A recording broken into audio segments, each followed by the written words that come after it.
Me. All right. So we got that. I can edit out whatever here too. So let me just make sure we can get on the live. All right. Here we go.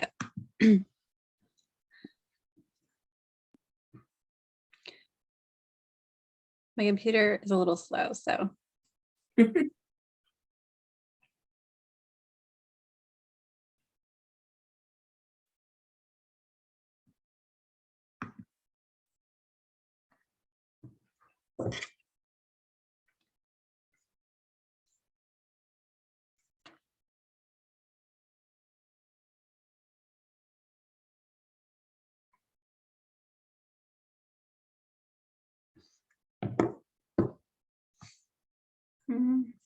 Well, share to my group. Let's see.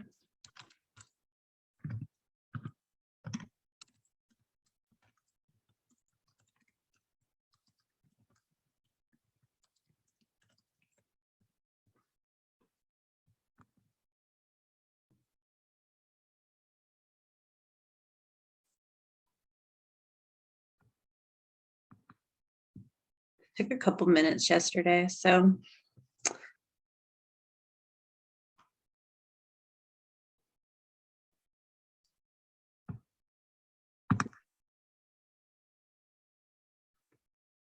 What?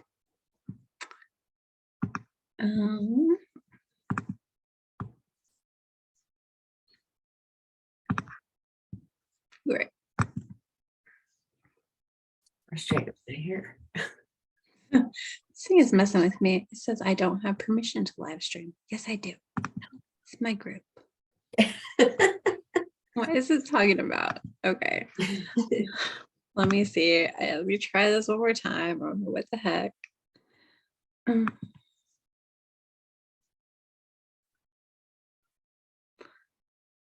It wasn't doing this to me yesterday. Should I also give you the link for the sanity quiz? Yeah. If it doesn't go live, it's okay. We'll just record it on video and I'll post it, but I hope that I can get it to work. This thing has been messy. Look, I thought I had it fixed. Yesterday it worked fine. I did a live interview yesterday. That was no problem. Well, shoot, now you have to find the link. Usually goes right to.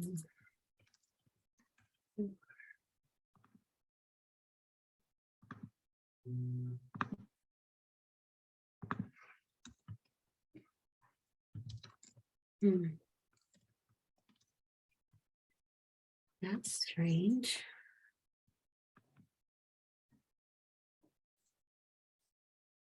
There we go.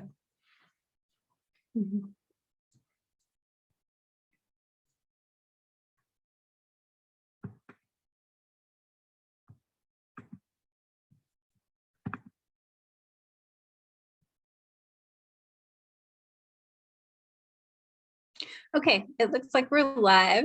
So I'm Stephanie. I'm the founder of this group, Massage Therapist Redefining the Future, if you don't know me yet. And I am here with my friend, Deanna Mitchell. And I wanted to have Deanna talk to you a little bit today about her new book. It's called The Shower Genius.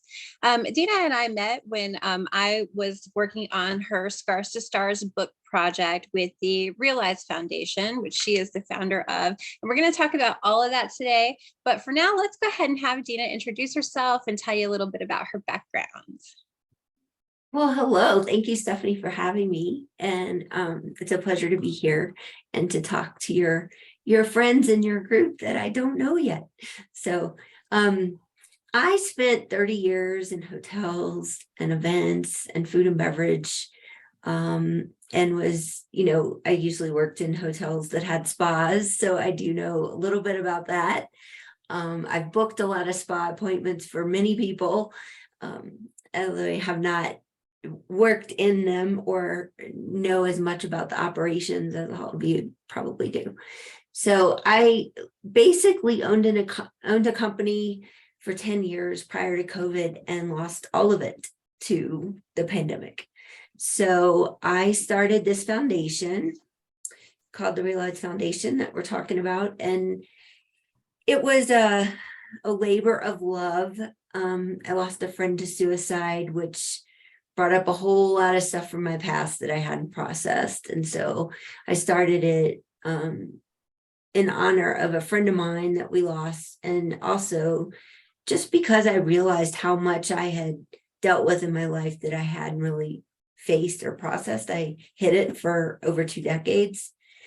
And so after getting into the mental health world more and having this foundation, I just started learning so much more about myself and my own entrepreneurial journey and my own like work ethics, where I would work as many hours, as many days as I needed to get the job done. And I didn't really care that I was neglecting myself or my family. And so when the pandemic happened, I had this weird situation where I had time on my hands, which I'd never had in my life. And so since you asked me to tell the shower genius story, that's kind of where this fits in. Is I had closed up my Denver office and I went home. My husband was working in Aspen at the time. So I went home and I was, working on the foundation stuff, and I would take showers, but I wasn't in a hurry to get anywhere. And so I would have all these amazing brainstorming sessions with myself with soap in my hair. And then I would get to my desk and I couldn't remember any of it. And I was so frustrated. And so I put a whiteboard in my bathroom, and that's kind of how it started. So I started a company called Genius and Sanity, which is kind of a coaching and consulting business for entrepreneurs who need to take better care of themselves. But I also do have a lot of business experience. So I have helped people quite a bit with growing a business and kind of trying to find what is their roadblock or their bottleneck that they need to get through.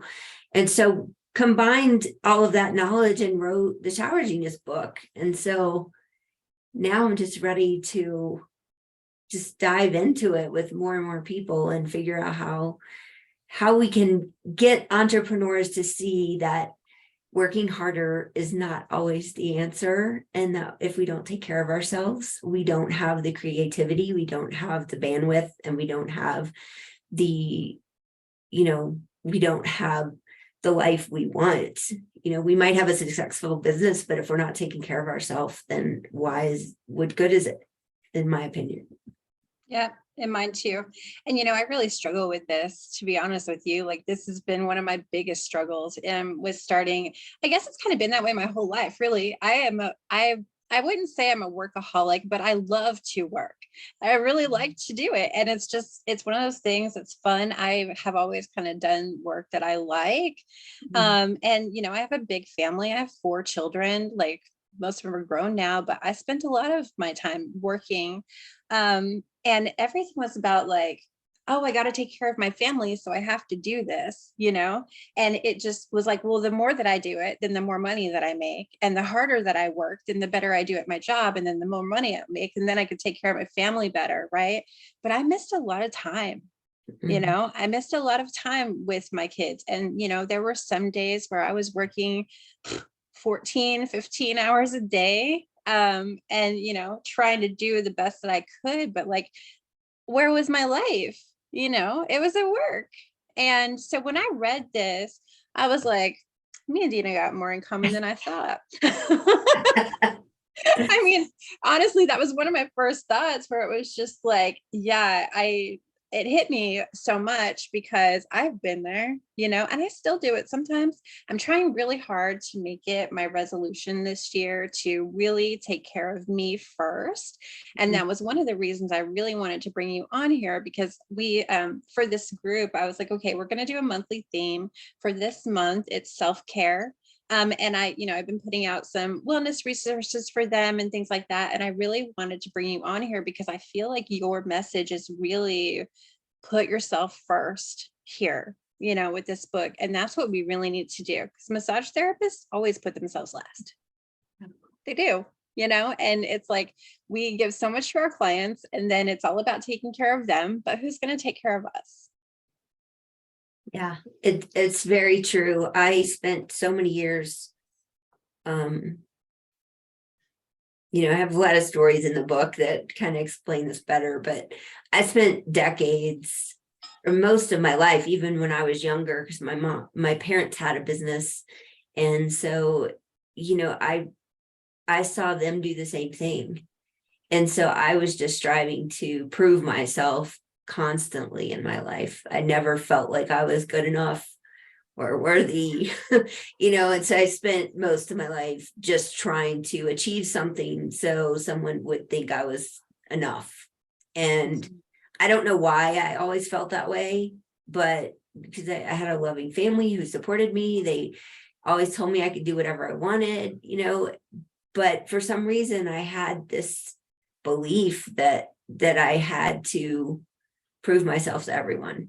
And so when I've had several businesses. I've had successful businesses, and I've had one that failed miserably.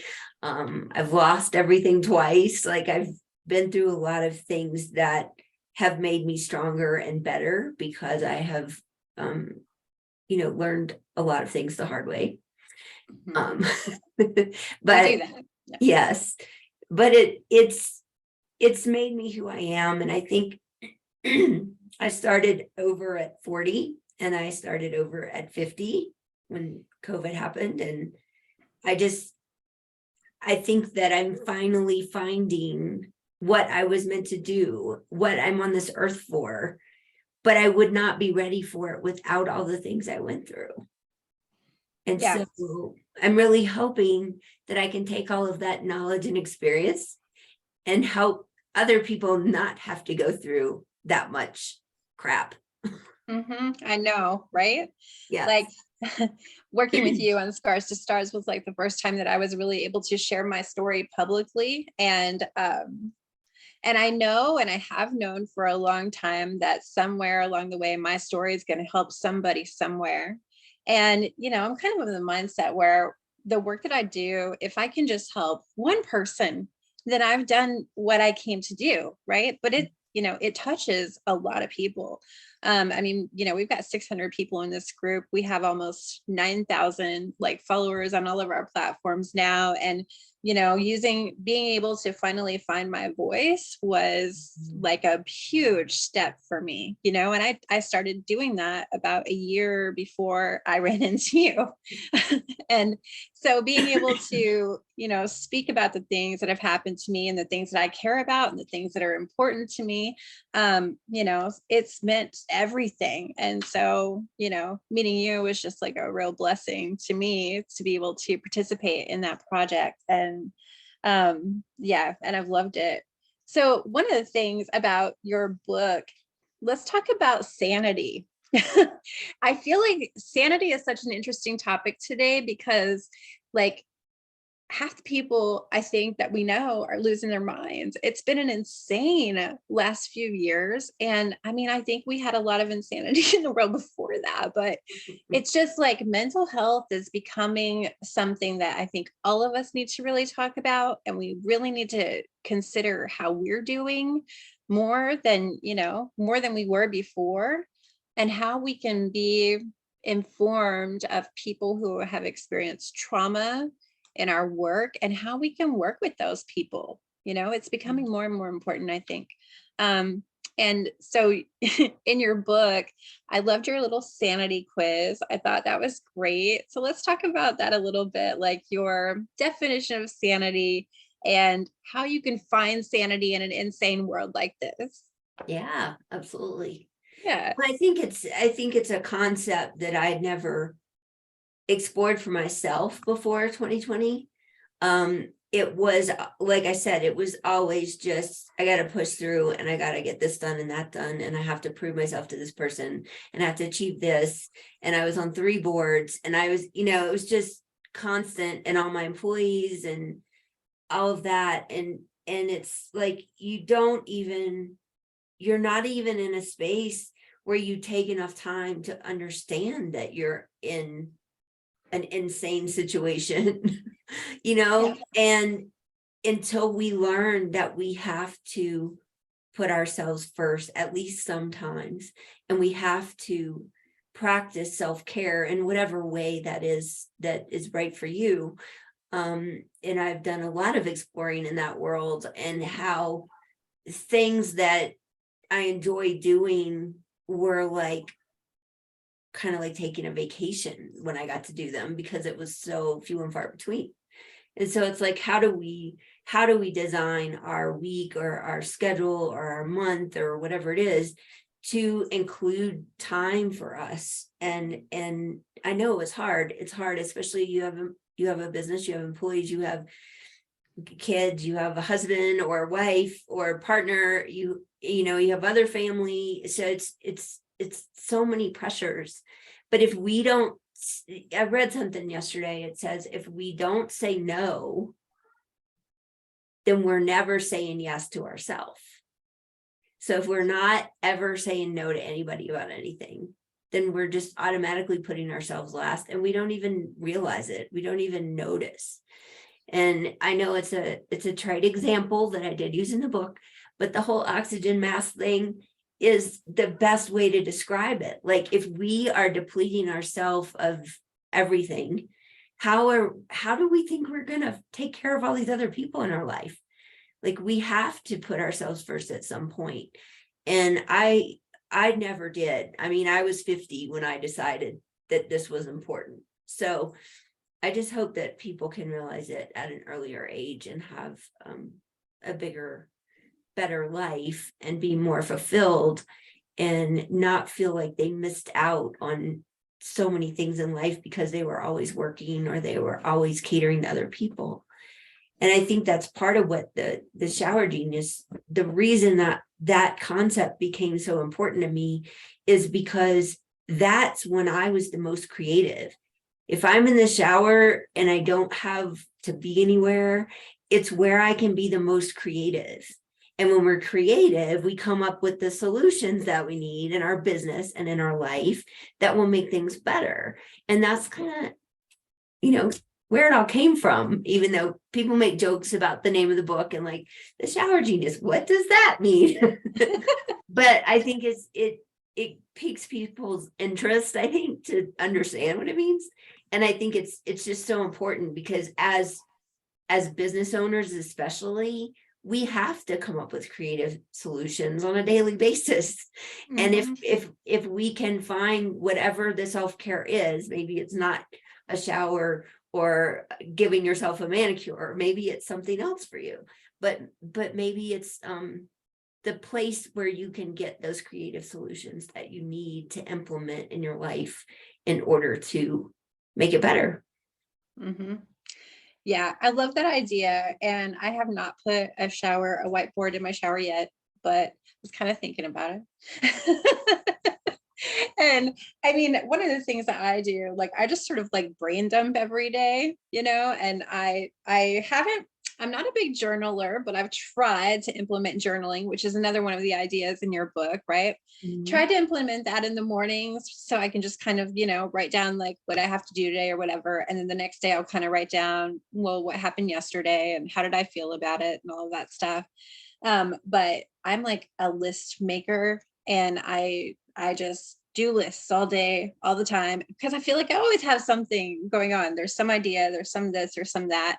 And then I hit these like sort of walls, because, you know, when you're an entrepreneur, like there's so many ideas and there's so many things and there's so many projects, and it's just like, you can't possibly do all of this. Right. And so sometimes I just will like hit this wall where I'm just like, okay, I have to close my laptop. I can't do this anymore, you know, and then I got to figure out what I'm going to do to take care of myself so that I can come back in a more creative mindset. Because I've had days where I'll try to be creative. I'll be like, oh, I'll be on Canva making stuff, or, you know, whatever, just trying to do things for the business that I like that are creative to me. And I can't. I'm just staring at my screen like this. Mm-hmm. You know, it's just like, that does not work. Does not work. Yeah. You been there? Yes, I'm there a lot. And I think that's why this concept was so important to me. And I know there's other people in the world like you and I that would benefit from it, I think. But I think my favorite chapter in the book is become MIA. Yeah. And I want to talk about that for a minute, if it's okay, because I think that, MIA, to most people, you automatically think of military and missing in action, right? But it's really about, the way I describe it is missing intentionally alone. I love that. And that is what saved my life because when I lost my business, and I had lost my friend a year or two before, and I had really never processed my suicide attempt from when I was 27. And in order for me to process that and really heal from it, I really needed time alone. I really needed to even remember things, or I needed to talk to people that were in my life at that point. And so it was a long soul searching journey. And the reason I got to do that, because I closed my business, or I was kind of in limbo for a while, but I still had my apartment in Denver where my office was. And so I would go there and be alone and try to figure this out. And so I spent many days in bed, many days crying, many days journaling. And the journaling for me at that time was more about just getting it out of my head. Mm-hmm. And I think that, like, on a daily basis, I don't journal right now because I don't feel the need. But whenever I'm in a dark place, or I'm dealing with depression or something like that, it really does help me get out of it. And I think it's, so we all have to pick and choose, what is it that we need on a daily basis. Maybe journaling works for you for certain things, but it's not something, people are like, I just can't force myself to write every day. And I was like, well, you don't need to. you need to figure out what helps you. What is it that helps you? Is it maybe on a Saturday afternoon when your family's out doing something and you can have some time to yourself and you want to write down your thoughts? Or maybe it is every morning you want to write ideas down, or talk about your schedule, or something like that. But for me, when journaling came prevalent in my life, was trying to process trauma, and that was the most effective way for me to get through that. Mm-hmm. Yeah. I think, the same for me. There has been different times where I have journaled a lot and written a lot. As a teenager, I really liked to write poetry. And I think that was one of the things that helped me sort of like channel what I was feeling in my life. And I got published in a little anthology, like, I don't know, way back in like middle school or something. So poetry has kind of always been one of my loves, but I've sort of gotten away from it as I've gotten older. But it definitely did help for me to just sort of channel my thoughts and everything I was going through as a teenager.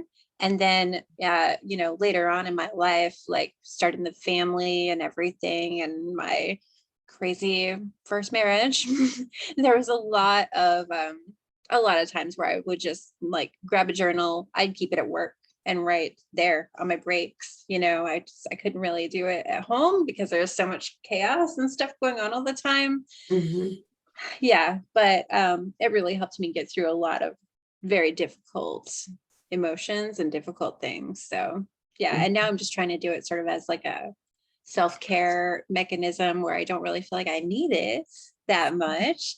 But it feels like just like a time for me to just sort of take time for myself and just be there with my thoughts, Mm-hmm. Which I also still don't do a lot.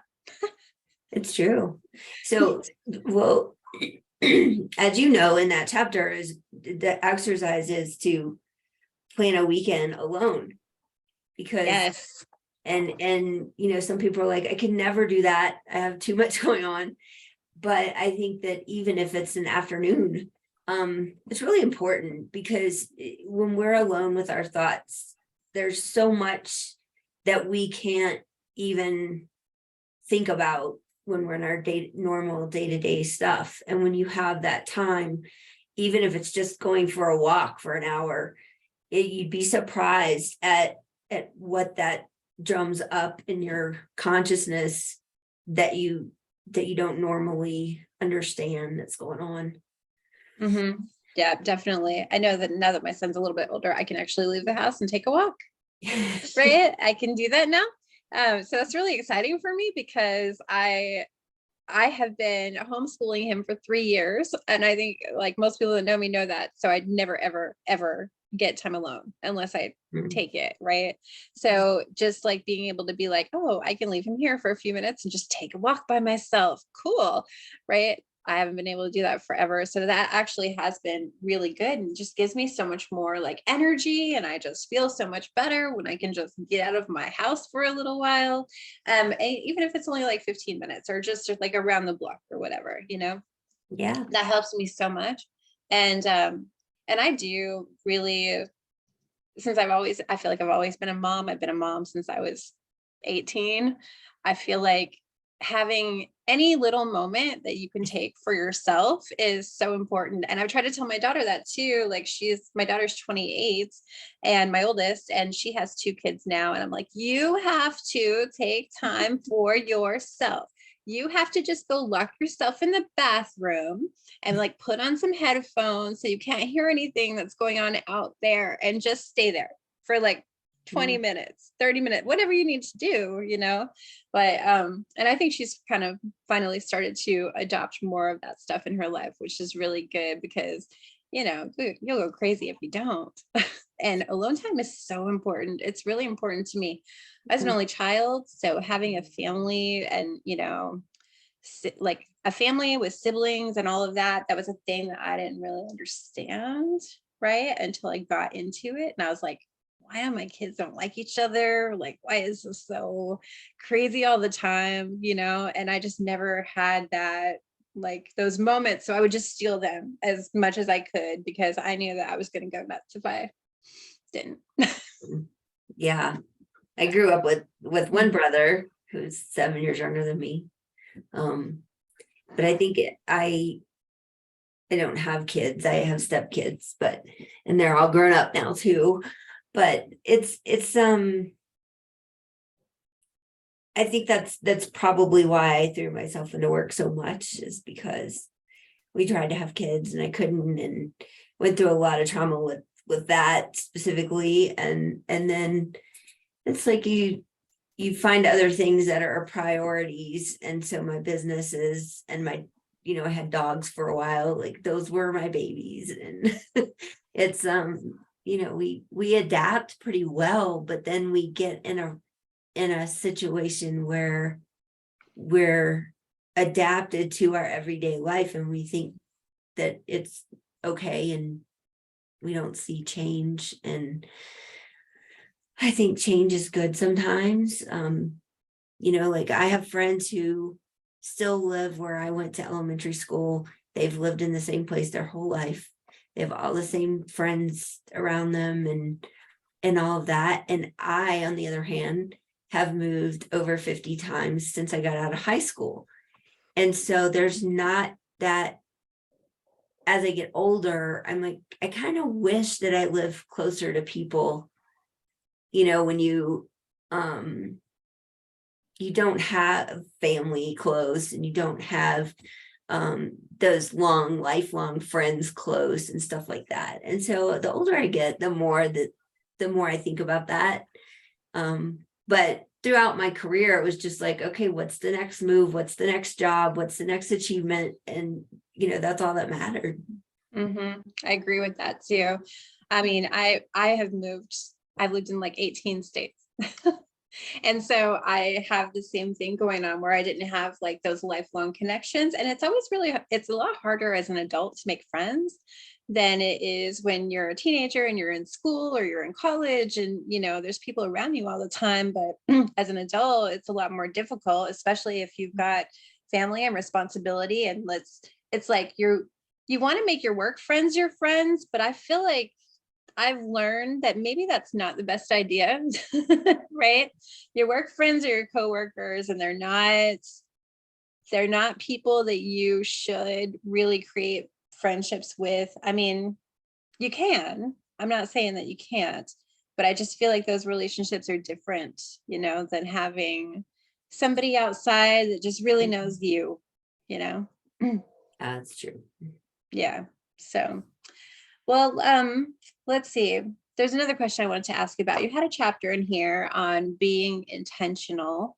And I know like the journaling and the gratefulness was kind of in that, but I just wanted to talk about things like living your life on purpose. You know, it's one of the things I think that I keep in mind with my self-care all the time. I want to do things on purpose, and I want to do things that that I care about, and just kind of say no to the things that I don't. Mhm. Right. And I take time to really like set intentions. What do I mean? What do I want? What do I want to be? Who do I want to be? You know, and this is something I feel like more people should really take the time to assess themselves and like discover who they are. So, can you speak to that a little bit? Yeah, absolutely. It's funny because I have a coach that helps me with business strategy. And I'm really good at that for other people, but I'm horrible about it for myself. And so I've been working with her, and we were talking about topics for like videos and different things. And I was talking about intention, and she's like, well, what would you talk about around intention? I'm like, I could talk about that for a year.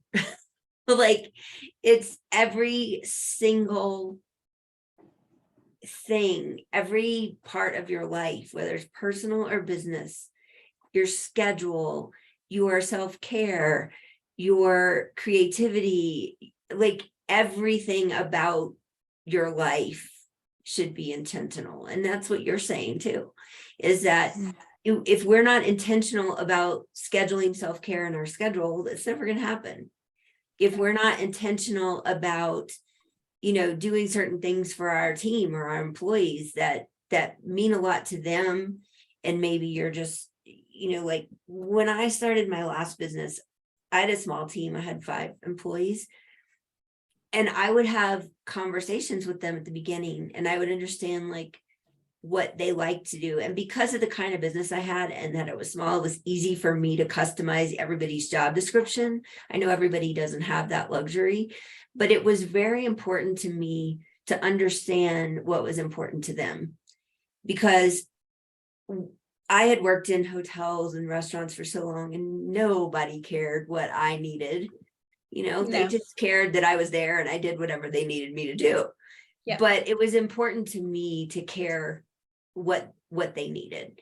And so there were a lot of different situations.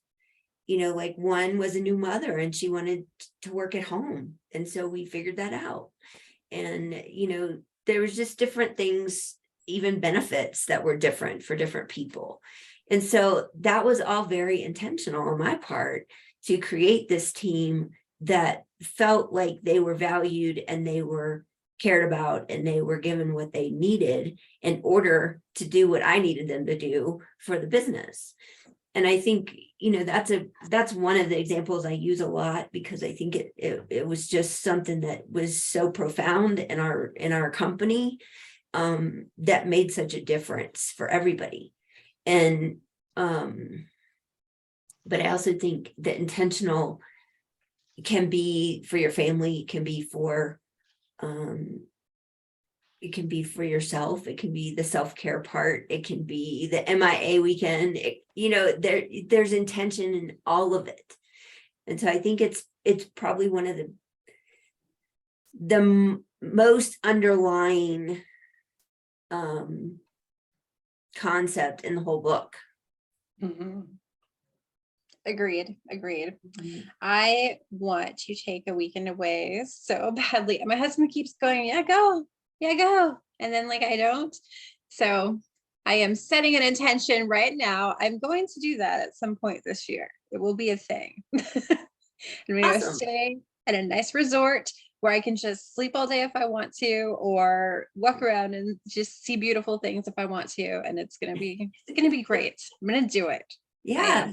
And you Yes. think, I think part of that came from, I've been one of those people that like to be alone my whole life. It's not that I don't care about people around me. It's just that I like to be alone. And my mom said when I was a baby, I was her first child. And she's like, I would rock you and want to hold you, and you would just squirm and squirm. And she's like, I'd put you down in your crib and you would just be like, ah. Mhm. And I'm still kind of like that. But I think part of it was I traveled so much for my business, and a lot of the travel was alone. And so I could be, well, after the pandemic and I closed my business, my husband and I started talking about all this mental health stuff. And my husband's like, where is this coming from? Because I had never talked about it. I had just held it all inside. And he's like, well, I've never seen you depressed. And I was like, I know, because if I was in a hotel room in another city, nobody knew I was depressed. But when I was home, it was like, again, Dina putting herself last and making it appear that everything was fine. And that's what we do. And so when I would travel and I could have, I could have a late flight and have a late checkout and like stay in bed one morning, and that was my self-care, but nobody knew that I was struggling with anything because I didn't tell them. Yeah. I mean, I think depression, it's a silent, disease. And I think we've all been there. There's so many people that have those silent things that you can't see. You have no idea what somebody else is going through, so I think it's really important how we treat each other too. Like, that's been another kind of theme that's been coming up, is like, one of the things I talked to this group about a week or so ago was like being able to lead with love in like everything you do, because I feel like people they need so much compassion right now, and so much like understanding and grace and all of these things that we can really work to give each other. And as massage therapists, it's one of those things, like, we do that every day naturally with so many people, that we need to be able to carry that on to everyone else, because I feel like we have this chance to sort of like be able to raise like humanity, and the fact of being human and what that means. Like, that's sort of like, it's sort of like this really amazing thing that we get to do as massage therapists, and in the businesses that we work in. So yeah, I love that. And I just feel like we really need to focus more on that. And there's some other really good things in this book too for entrepreneurs, like your information about planning, delegation, all that stuff in here, growth, freedom, what that means. And so if you guys are seeing this, pick up this book, The Shower Genius. I really love this. And, you'll probably resonate with at least one or two things in this book, and be able to do that. So can you tell them like where they can pick this up? Yeah, absolutely. It's on Amazon. If you go to Amazon and just type in The Shower Genius book, it should come up. You can also search Amazon for my name as an author, and you can see all of the books that's the only book I've written solo, but I've been part of 4 others, including the Scars to Stars book. So you can find them if you search my name. Yeah. Okay, cool. Well, let's talk about Scars to Stars really quick and the Realized Foundation. I wanted to, just have you talk a little bit about, like, we talked a little bit, I guess, already about why you sort of started the Realized Foundation. But tell us a little bit, like, how long have you been doing this? And, where do you see this going in the future? Because I think it's a brilliant idea. Yeah. So we started, to give a little more detail, there was a friend, the friend that I lost was in 2018. And it was somebody that I had worked with on different levels for 20 years. I had known him a long time, and I knew he was going through a lot of hard things in his life. And we had been trying to have lunch, and we were in a similar business where I worked with some of his clients, and so we had that kind of connection too.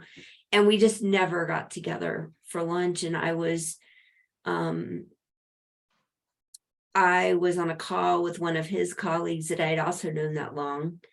And he was asking me about my friend's clients. And I thought it was just because he left and went to another job, and he was asking me some questions, and I was talking, and he got really quiet all of a sudden. And he's like, you don't know. And my heart sunk. Like, he didn't even have to tell me. Like, I just knew in my heart what happened. Mhm. And it really shook my whole world because, as I said, I had survived an attempt at 27. I had never told anybody about it. My parents didn't even really know what happened. They just knew I was in the hospital. And I never really went to therapy. I never really took meds. I never was diagnosed with anything. I was just, I thought I needed to just tuck it away and keep proving myself, as always. Mhm. But when my friend died, it really changed everything because I felt like if he would have known, I could have helped him. And maybe he would have reached out to me. I really felt this deep sensation that I could have made a difference, Mhm. but I didn't have a chance. And so that changed everything for me. And I was ready to talk about it and I was ready to do something about it. But it was very hard because I had been in my industry for literally 30 years. I owned a business, I had employees. I was involved in all these different things in my life that I didn't know how all these people were going to react if I told my story or what I said. Mhm. And so it was before, I think it was before COVID happened that I put it out for the first time. And I got a lot of support, and then I got a lot of people that just didn't even acknowledge it. And I think it's because they didn't know what to say.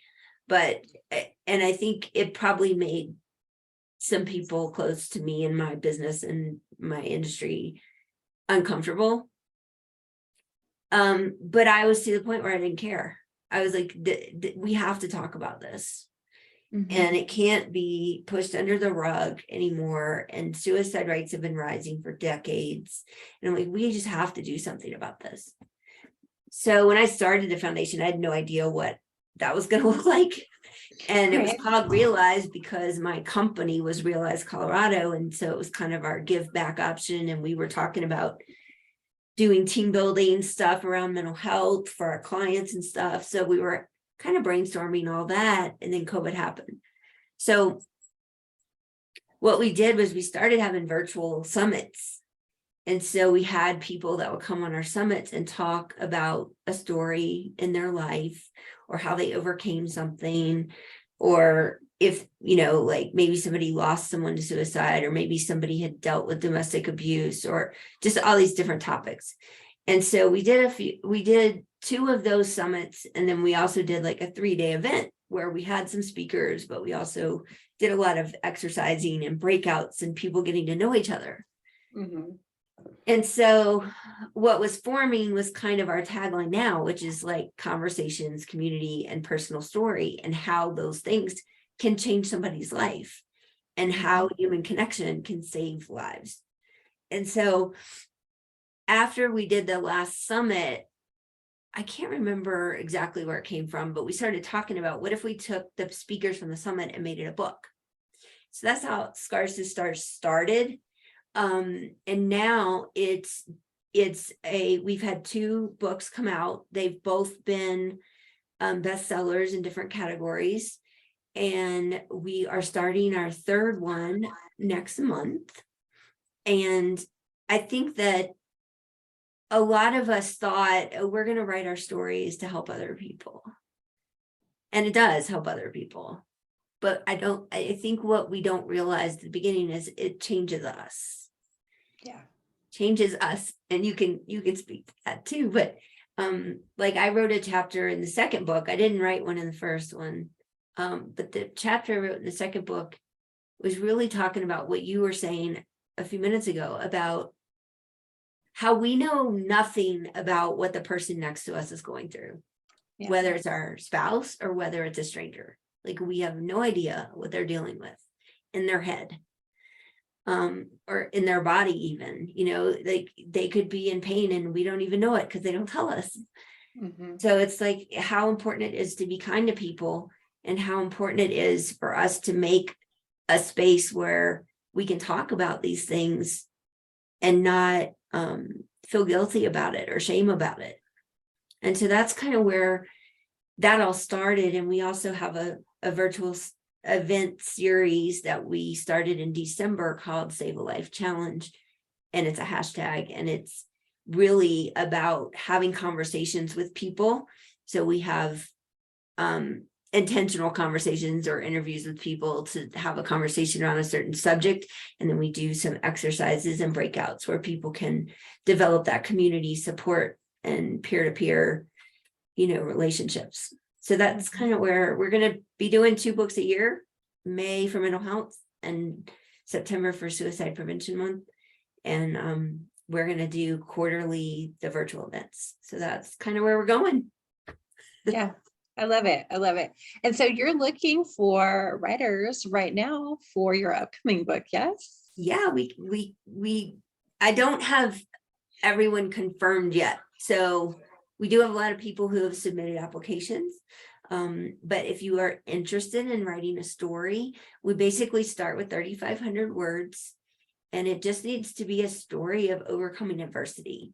And it doesn't have to be some crazy trauma. Like it can be, we've had stories about financial hardships. We've had stories about, all kinds of things, from infertility to domestic abuse to, just learning disabilities, like all kinds of things. So anything that you've experienced in your life that you've overcome, or you have overcome enough to talk about it, and heal from it, then I would love to talk to you. And if you go to our website, which I think Stephanie will give you the link, but there is a place that says, are you ready to tell your story? And it has a video from some of our authors.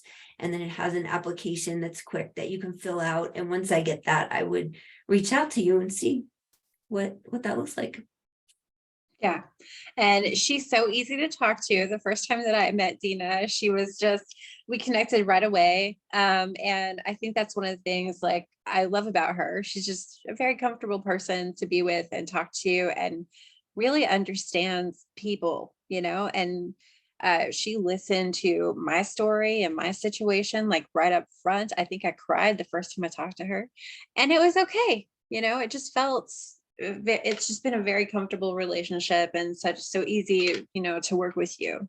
So I highly recommend it if you're out there and you want to write, you have a story to share. And I know there's some of you, because I already had some inspirational stories on our website that I used to be putting up, and I've kind of pared that down just because of time. But I know there are some of you out there that have a story that you could share, and have this beautiful experience that I got to have with this book. So I would highly recommend contacting Deanna if you are interested.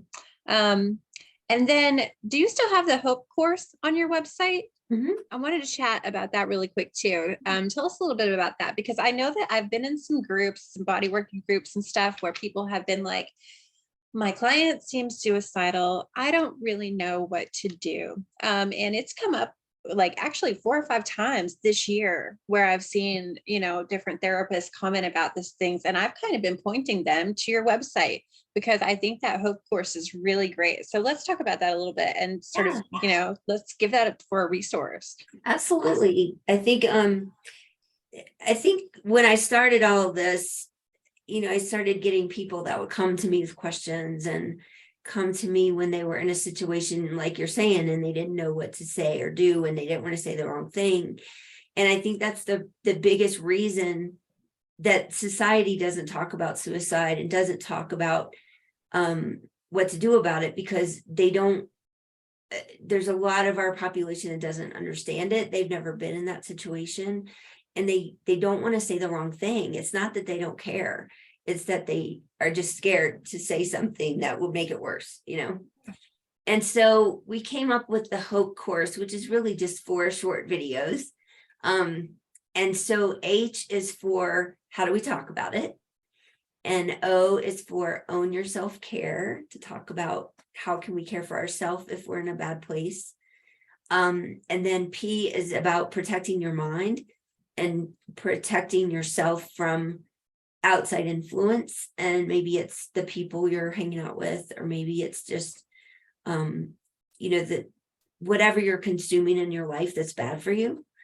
And then E is about enjoy the little things and gratitude and how much that can change our mindsets. And so it really is quick videos, and you can watch it. It's on our homepage. And I think it just answers the questions we get the most. And so it was something that I just thought would be helpful, and it's free. And then we also have a resources page that has some other organizations we follow. There's a PDF there you can download with 6 different ideas about self-care and coping mechanisms. And there's also an online puzzle thing, which puzzles are my thing. I love puzzles. And so you can go there and click on it, and it'll take you to a different website, but it's free. And we created the puzzles with messages that are hopefully inspiring and positive, and you can do puzzles on your computer. That's cute. That's fun. Yeah. And then the other resource I would mention is Cope Notes, because it's Cope Notes is a texting service where you get a text every day, and it has a lot of science behind the mindset and the brain and stuff like that. And so if you go to copenotes.com, you can hear Johnny give a 1-minute talk about what it is, and he explains it way better than me.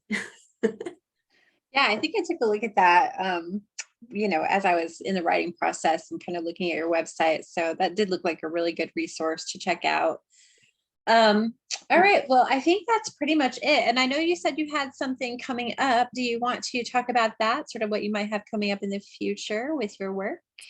Well, I think we have 2 books coming for Scars to Stars. So we start one in February. We're going to start the next one in June. So like if you want to write and you're like, I'm not ready in 2 weeks, but I might be ready in June, that works. And then I am working on a digital course for the Shower Genius. So my theory is that you have all of the information and the worksheets in the book.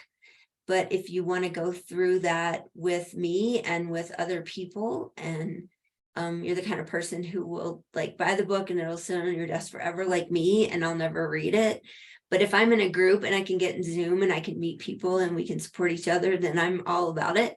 So I'm working on a course where we can offer that as well as the book itself. So yeah, I don't know the date yet, but it's coming in the next few months. Awesome. All right, I'm gonna plug in my computer here real quick. It's yelling at me. I was gonna right. share one thing to end on, is my Cope note from yesterday, just so you guys get an idea of what it's like.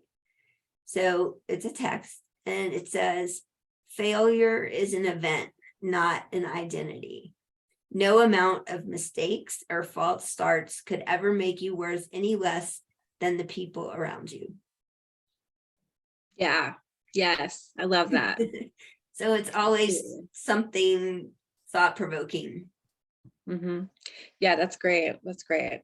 All right. Well, I guess we'll go ahead and wrap this up. But thank you so much for coming on and talking to me today. I appreciate it so much. And I feel like, the people in our group, once they get a chance to watch this, they're going to really enjoy that. And hopefully they'll get a lot out of it. I mean, I cannot recommend this book enough. And everything in there, it's a great book for entrepreneurs. It's a great way to take care of yourself. And I am always looking for some new self-care method, right? I have a coaching certificate too. And all I want to do is coach people on self-care. That's really like, if I, besides the USOLMT, like self-care is really the thing that I would like to be able to teach more people about, and I think I've employed 10 million different ways, and this right here, like, this is good. It's really good. So thank you so much. I Thank appreciate you so it, much. Stephanie. Yes, great. All right, I'm going to go ahead and end this, but we'll talk to you again soon, guys. Let me see if I can stop our live. Bye.